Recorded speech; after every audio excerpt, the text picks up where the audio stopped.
Leigh and I were talking about Vanke, the top property name in China, posting a one-third increase last year in the bottom line, defying those curbs imposed by the government. Stock up 2% today at 8 renminbi 52 fin. Peter Churchouse, Portwood Capital, joins us for a little Hong Kong China property talk here. Morning, Peter. Good morning, Bernie. How does a company like Vanke come through with a shiny report card like that when the market was so difficult to navigate? Well, you know, a lot of those sales that they would have reported for last year and the earnings numbers would have been made in the previous year, when the business was really running hot. So those numbers are often 12 months in advance. So your earnings figures are, in fact, yesterday's results, not tomorrow's results. Right. So I think going forward, we're likely to see a bit of a slowdown in revenues. And already we've seen for them in the first 2 months of the year, about a 25–27% slowdown in contracted sales. We've already seen shrinkage in capital values. Why do they want to keep it going like that? Or is this the people movement, the social housing? Well, there is a major conflict of signals coming out of the Chinese authorities at the moment.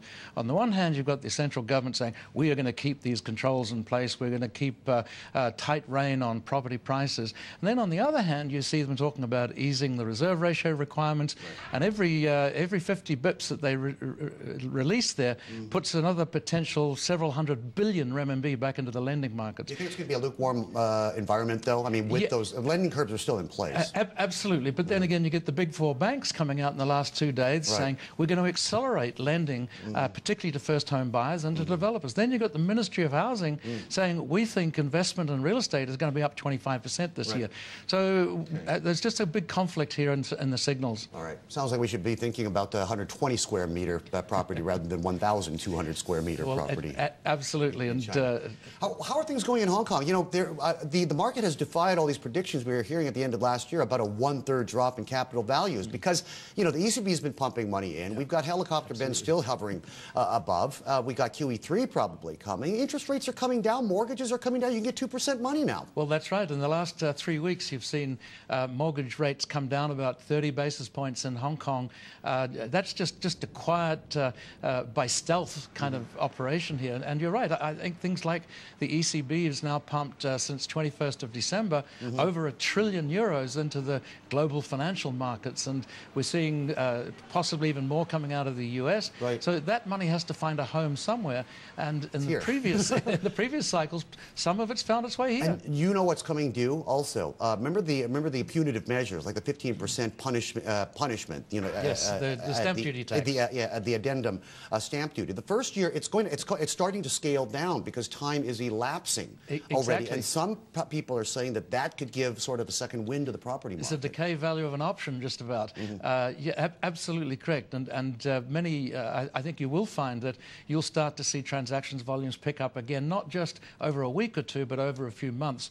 We've seen volumes halve since the peak of the market at the beginning of last year. Right. So we're down to about half the long-term average of transactions. I think we're going to start to see that pick up. I think we had 9,500 transactions last month, following about 4,000 the month before. So definitely it seems to be picking up. It sounds like we're kind of back to our old ways here in Hong Kong. I mean, the speculation might enter the equation once again. I mean, it sounds like, you know, whoever becomes the next chief executive, whether it's Mr. Leung or Mr. Tang or, you know, Mr. Ho, I doubt, but, you know, whoever it is, they're going to have to do a top to tail sort of a rethink about the revenue system and the dependence on land here.